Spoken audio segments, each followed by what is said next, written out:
Assalamualaikum warahmatullahi wabarakatuh.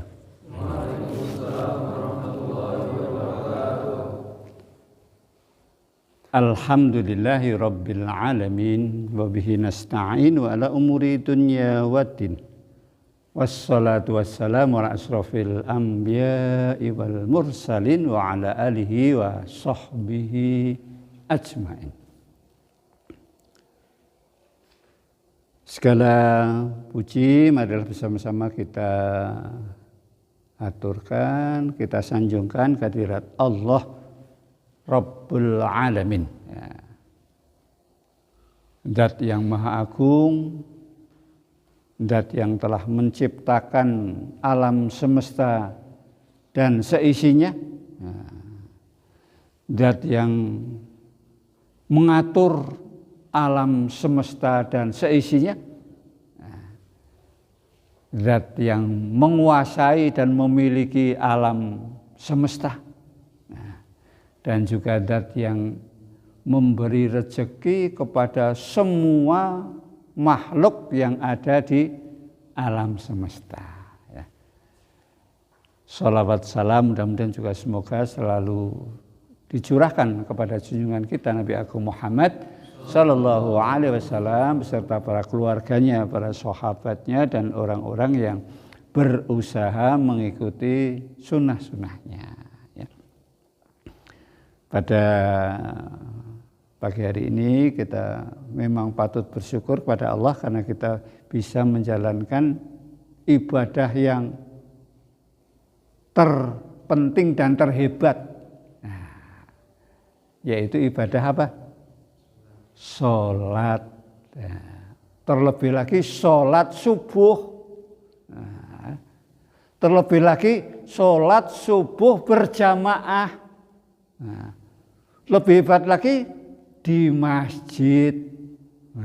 Ya, jadi dan masih ada tambahan lagi. Apa itu? Kamu berjalan lumayan, ya, lumayan jauh untuk ukuran sekarang. Yang kalau orang-orang biasa sekarang, kalau dari sana itu, dari rumahmu itu ke sini, itu biasanya wis kudu nganggo sepeda motor. Maka tadi saya melewati ada beberapa dari kamu saya salib, memang enggak saya ikutkan di mobil biar ganjarannya ora kelong. Karena numpak mobil ganjarannya enggak kelong. Turmane memang mangsane seperti kamu itu harus kuat, ya, harus latihan, betul-betul latihan menguatkan diri. Saya masih ingat seusia kamu dulu, saya kalau dari itu dulu saya rumahnya di Punduk itu ke Mangli, itu jalan kaki pulang pergi, bahkan satu hari itu pernah 2 kali saking senangnya berenang.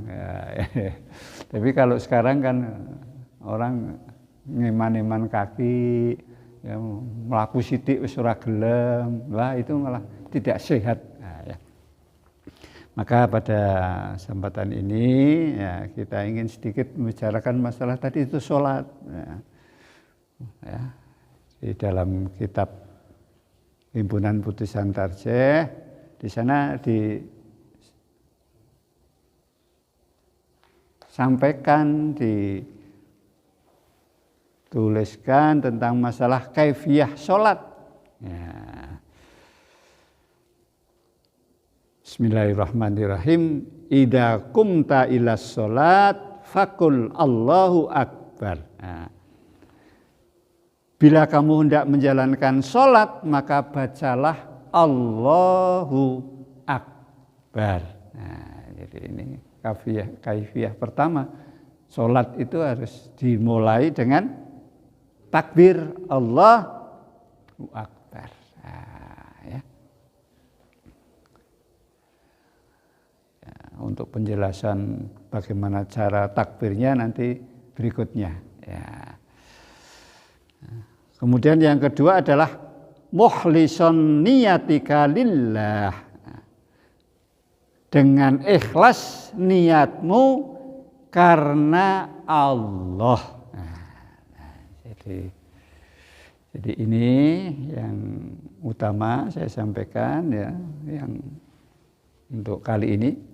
Jadi yang terpenting ketika sholat itu harus itu diawali ya, dengan Allahu Akbar. Kemudian yang kedua adalah mukhlisun niyatika lillah, dengan ikhlas niatmu karena Allah. Ya, maka yang namanya ibadah sholat itu ucapan yang terbanyak diucapkan ketika sholat itu kira-kira apa? Kamu pernah perhatikan nggak?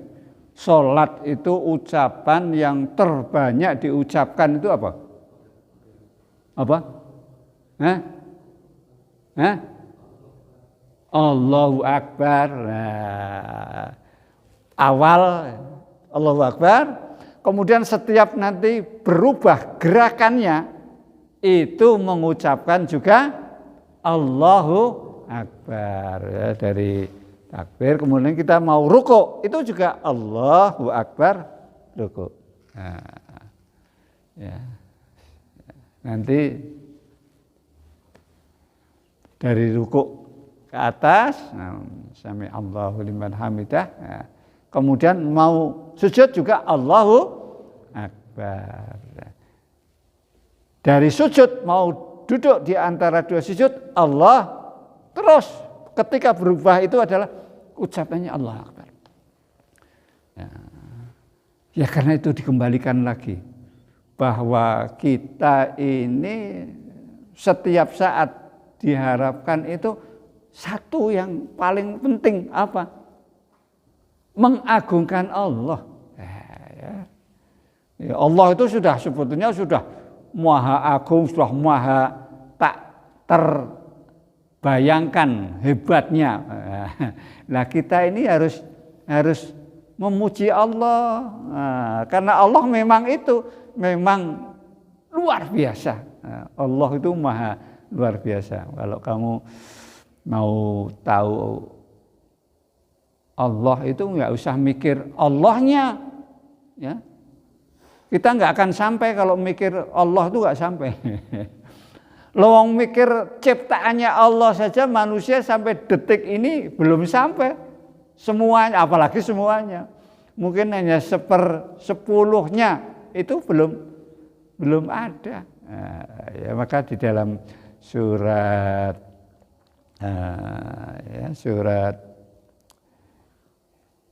yang dibaca ketika Jum'ah, surat kalau dibaca Jum'ah itu sunnahnya baca surat apa? Al-Kahfi. Itu sebelum terakhir, kan di sana disebutkan kan a'udzubillahi minasyaitonirrajim. Qul law kanal bahru midadan li kalimati rabbi lanafidal bahru qabla ang tanfada kalimatu rabbi walau ji'na bimislihi madada.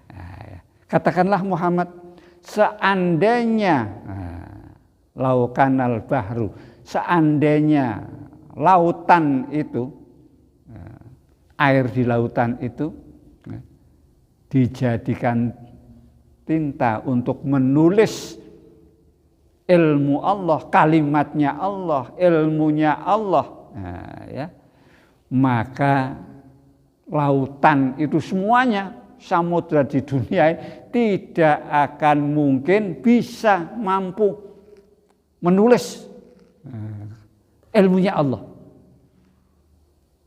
Walau ji'na bimislihi madada, walaupun nanti ditambah sebanyak itu lagi pun tidak akan mungkin bisa nulis ilmunya aja orang nyandak. Semua air lautan samudra dua sekali. Maka betapa yang namanya keagungan Allah Subhanahu wa ta'ala. Maka ketika kita kok tidak mengagungkan Allah, itu berarti kita ini dolim. Nah, ya. Sing dagungake malah awake dhewe, wah nyong hebat sih, oh, nyong pinter. itu ya. Nah, dan di dalam keterangan itu di dalam hadis ya, tentang ya, yang artinya ya, menurut hadis sahih yang diriwayatkan oleh Abu Daud dan Tirmidzi, kunci pembuka sholat itu wudu, permulaannya takbir dan penghabisannya salam. Nah, jadi sholat itu ya di sana diterangkan ya, hadis riwayat Abu Dawud dan Tirmidzi, miftah pembuka dari sholat itu adalah wudu. Nah, jadi kalau kamu mau sholat itu harus wudu. Ya, tidak bisa tidak wudu, harus wudu. Hanya saja nanti ada tata caranya. Ketika normal maka ada air, pakai air. Tapi kalau tidak normal, tidak ada air atau kamu sedang sakit, maka bisa dengan tayamum. Nah, ya. Dan kunci pembuka sholat itu wudu, permulaannya takbir dan penghabisannya salam. Nah, nanti kalau mau sholat itu harus rangkaiannya itu. Sholat dibuka, itu permulaannya dengan wudu, pembukanya, nah, ya. Kemudian permulaannya takbir, dan kalau sudah selesai harus salam. Kalau tidak memenuhi syarat itu tidak sah. Nah, ya. Jadi salam itu adalah ungkapan doa. Doa apa? Doa ketika orang itu betul-betul mengagungkan Allah, maka akhirnya pasti di dalam kehidupannya dia akan memberi kebaikan.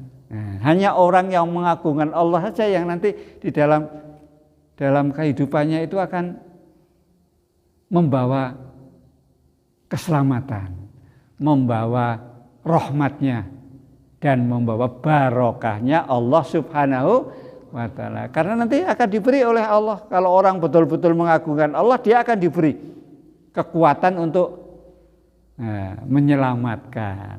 Ya.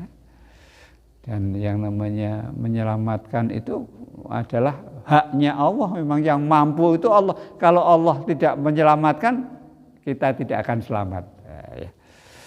Ya, contohnya waktu kita itu bayi, lahir, ya. Itu Allah sudah memberi insting, yaitu apa? Begitu kita lahir, langsung apa yang dilakukan oleh anak yang barusan lahir itu apa? Kamu tahu? Apa? Apa? Ora kelingan. Ora kelingan kabeh ta? Apa? Menangis. Begitu lahir itu cenger. Kalau ada anak bayi lahir kemudian tidak menangis, itu enggak normal, maka disuruh nangis. Dulu iya betul, malah ono sing dikasih di tablet. Kenapa? Kenapa? Ketika nangis itu ternyata adalah proses waktu di dalam kandungan ibu dulu. Kita itu kos total. Ya. Mam, turu, ya, pipis, ya. nonot ibune. Ya. Tambahan lagi apa? Bernapas saja ikut. Maka ketika bayi di dalam kandungan ibu itu paru-parunya itu seperti pelembungan yang belum disebul. Nah, karena belum berfungsi. Begitu lahir, barusan dia harus mencari oksigen sendiri. Maka apa? Lahir itu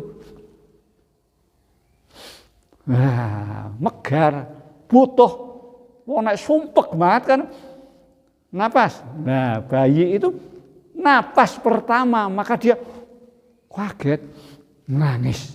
Begitu nangis itu maka kalau Mbah Dukun dulu bilang nek bocah laire nangis seru berarti bocah kuwi sehat.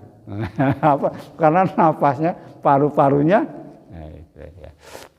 Nah, saya kira untuk kesempatan ini sekian dulu ya, nanti kamu ya mulai yang namanya ilmu harus terus-menerus belajar ya sampai akhir hayat kita. Karena apa? Ilmu Allah tidak terbatas, dan semakin orang ilmunya banyak, semakin tinggi, dia akan semakin mengagungkan Allah Subhanahu wa ta'ala. Kalau diberi petunjuk oleh Allah, nek ora ya tambah ilmu malah tambah gembeleng, umuk. Maka sholat itu adalah tanda orang sedang hormat kepada Allah. Ya. Sekian. Nasrul minallah wa fatun qarib. Assalamualaikum warahmatullahi wabarakatuh.